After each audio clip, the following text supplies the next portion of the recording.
जय बाबा स्वामी, जय आत्मेश्वर। हिमालय का समर्पण योग भाग 5 का आज 10वां दिवस है और हम हैं पृष्ठ क्रमांक 111 पर। गुरुदेव कहते हैं, जब कभी भूकंप आता है तब भूमि के भीतर से भी एकदम जबरदस्त ऊर्जा शक्ति निकलती है और आप जब ध्यान करते हो तो आपका अस्तित्व होकर भी नहीं होता है और आप उस ऊर्जा के सुचालक बन जाते हो। और इसी कारण भूकंप से ध्यान करके बचा जा सकता है। इसीलिए किसी भी प्रकार का ध्यान करने वाले मनुष्य को भूकंप से कभी कोई हानि नहीं पहुंचती है और न ही कोई ध्यान का केंद्र भूकंप से नुकसानित हुआ है। इसीलिए इतने संत महात्मा हिमालय में ध्यानस्थ बैठे हैं, फिर भी भूकंप से किसी की कभी मृत्यु नहीं हुई है।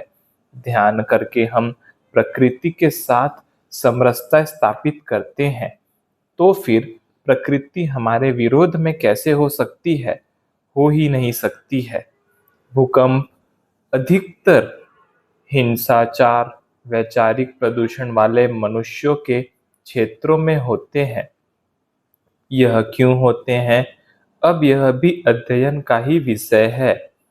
इसका यह भी कारण हो सकता है कि जहाँ हिंसाचार होता है वहाँ पर मरने वाले प्राणी मरते समय वातावरण में एक खराब और पीड़ादायक ऊर्जा निर्माण कर देते हैं और वही पीड़ादायक ऊर्जा जब अधिक हो जाती है तो वह भूमि के कंपन का कारण बन जाता है।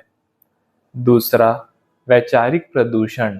आज मनुष्य की सतत विचार करने की और खराब और बुरे विचार करने की आदत सी बनती जा रही है और बड़े महानगर तो इस वैचारिक प्रदूषण की बीमारी से ग्रस्त हैं। दूसरा, यह वैचारिक प्रदूषण की बीमारी गुप्त है, इसकी जानकारी भी किसी को नहीं है। कैंसर, टीबी, पोलियो की बीमारियां एकदम कम प्रमाण में होते हुए भी उनको दूर करने के प्रयास किए जा रहे हैं, लेकिन यह वैचारिक प्रदूषण से होने वाली हानि छुपी नहीं है, छुपी हुई है। इसीलिए इस ओर ध्यान ही नहीं दिया गया है। लेकिन एक समय ऐसा आएगा जब वैचारिक प्रदूषण से दिल की बीमारी लोगों में छूत की बीमारी के जैसे फैलेगी, क्योंकि वैचारिक प्रदूषण से अशांति बढ़ेगी और असंतुलन रक्तचाप की बीमारी को जन्म देगा। यह सब भविष्य में होने वाला है। अगर इन सब से हमें बचना है तो हमें प्रकृति की गोद में ही वापस जाना होगा। जिस प्रकार से धुएं का प्रदूषण होता है, पानी का प्रदूषण होता है, ठीक इसी प्रकार से वैचारिक प्रदूषण भी होता है। लेकिन धुएं का प्रदूषण दिखता है, पानी का प्रदूषण भी दिखता है, लेकिन वैचारिक प्रदूषण दिखता नहीं है।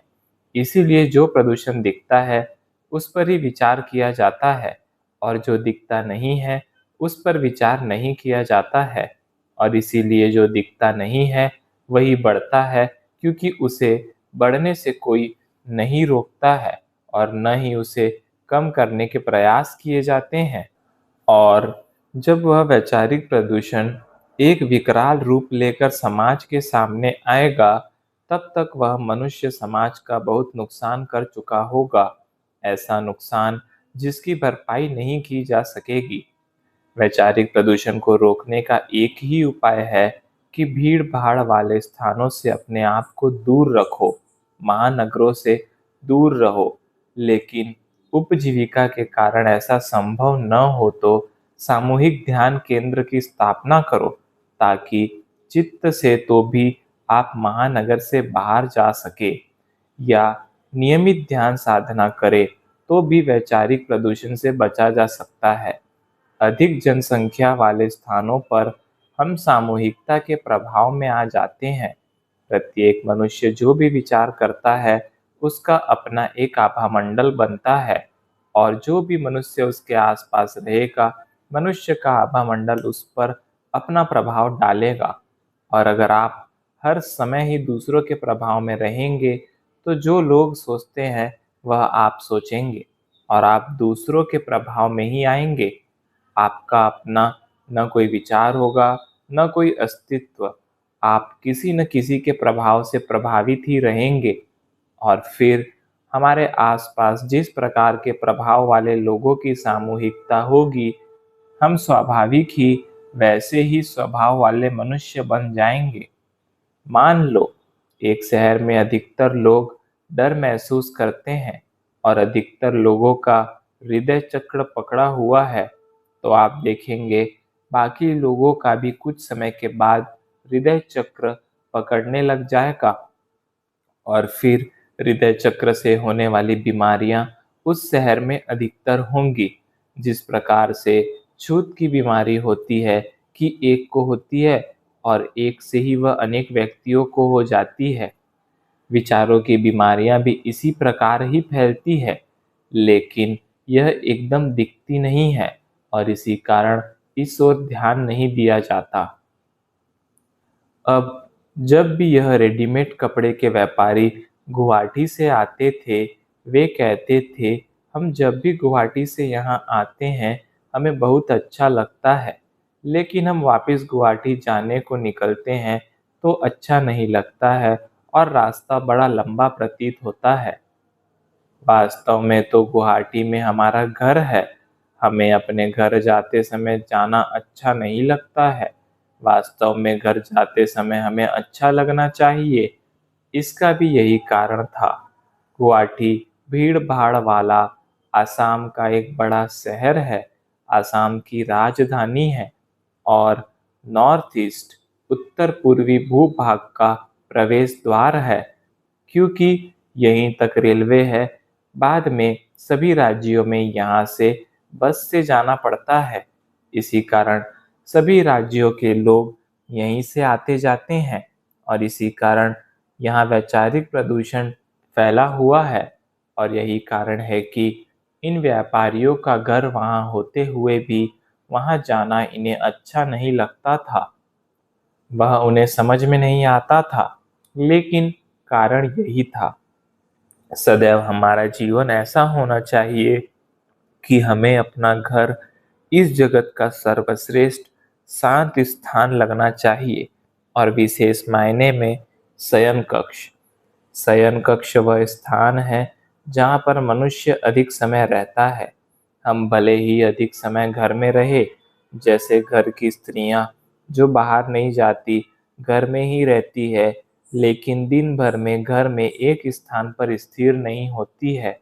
कुछ समय रसोई घर में, कुछ समय हॉल में, तो कुछ समय बरामदे में, तो बहुत कुछ समय बगीचे में, तो कुछ समय स्टोर रूम में।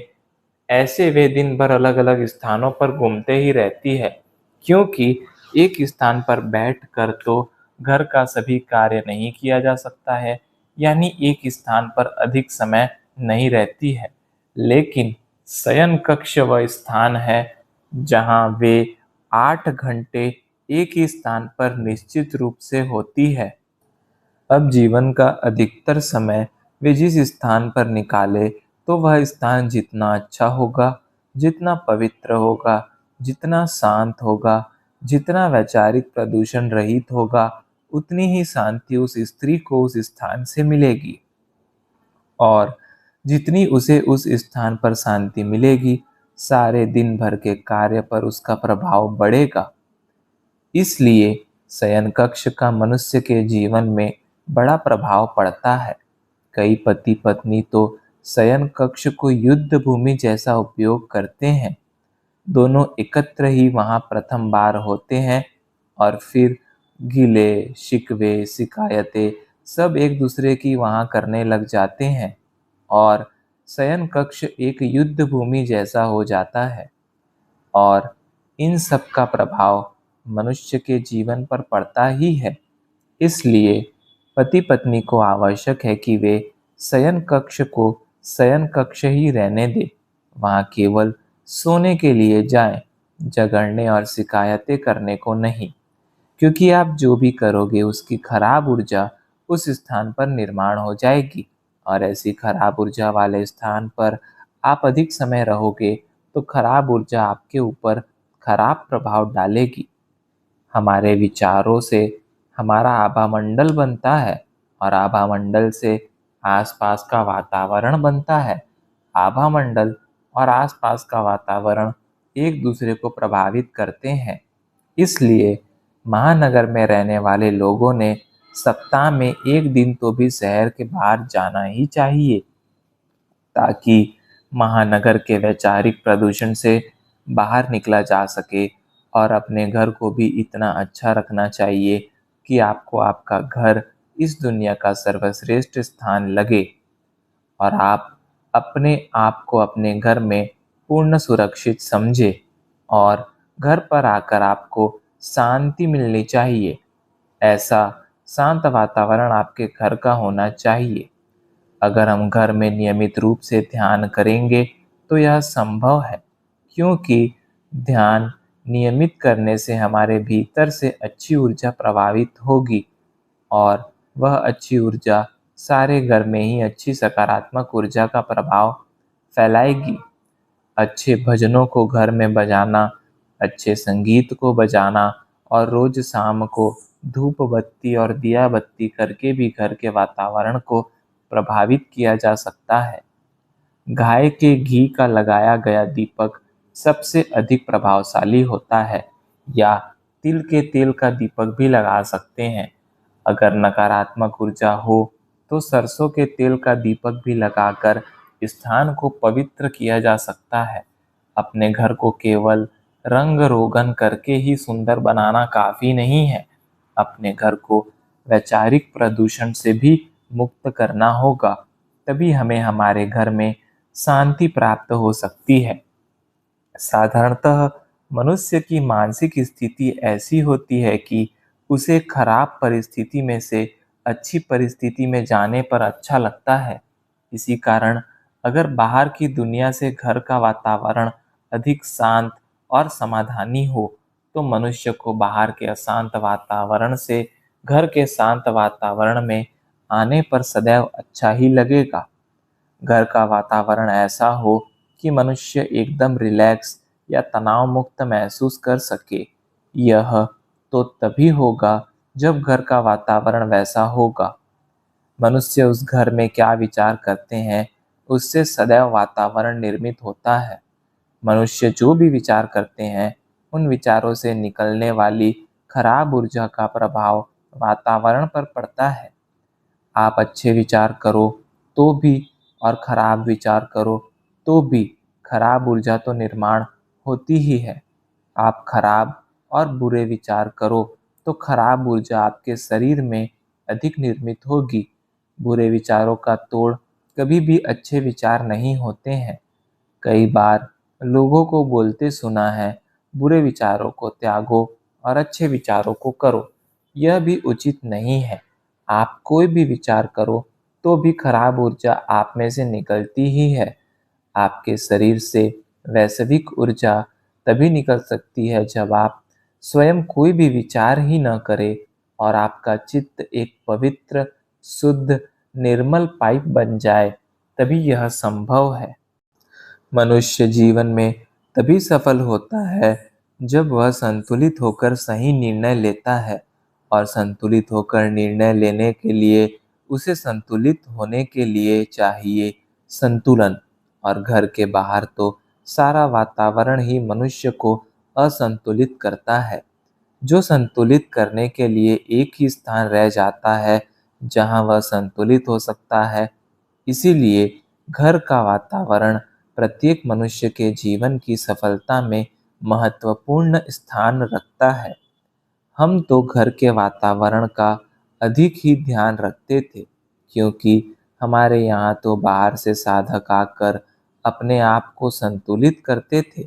इसीलिए नियमित रूप से सुबह शाम के ध्यान से, सुबह शाम दिया और धूप से, अच्छे संगीत और गीत से सदैव ही घर का वातावरण ऐसा रखते थे कि घर में आने पर प्रत्येक जीव को शांति मिले। यही कारण था कि बिल्लियां हमारे घर को प्रसूति गृह जैसे इस्तेमाल करती थी। कोई न कोई अतिथि साधक आते ही रहते थे। मैं घर के बाकी कार्य, मेरा कार्य सभी को छोड़कर उन्हें प्रथम समय देता था। कई बार स्नान भी समय पर नहीं हो पाता था, नाश्ता समय पर नहीं हो पाता था। फिर सब कार्य छोड़कर भी पहले साधकों को समय देता था। मेरा भाव यह था, मेरा घर केवल घर नहीं है, यह तो गुरु का दरबार है। यहाँ कोई भी कभी भी आ सकता है। जो साधक आया है वह गुरु की इच्छा से आया है, क्योंकि गुरु की इच्छा के बगैर हमारे यहाँ कोई नहीं आ सकता है।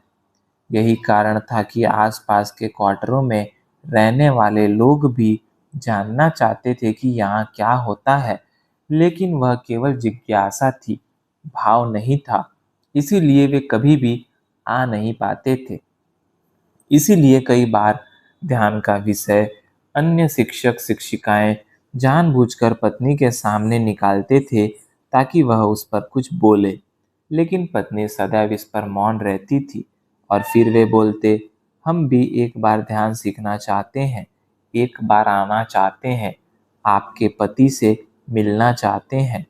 लेकिन वे कभी भी घर पहुंच नहीं पाते थे। एक दिन एक बहुत बड़ा उद्योगपति आया तो वह हड़बड़ हड़बड़ में था। आया और बोला, मैं अत्यंत व्यस्त रहता हूँ, आज मेरे पास थोड़ा समय खाली था, इसीलिए मैंने सोचा आपके पास आकर ध्यान सीख ही लूँ। आज मेरे पास 2 घंटे खाली समय है। क्या आप मुझे ध्यान कैसे करते हैं यह सिखा सकते हैं? मैंने अंतर मन से जाना कि यह 2 घंटे समय खाली है, इसीलिए नहीं आया है।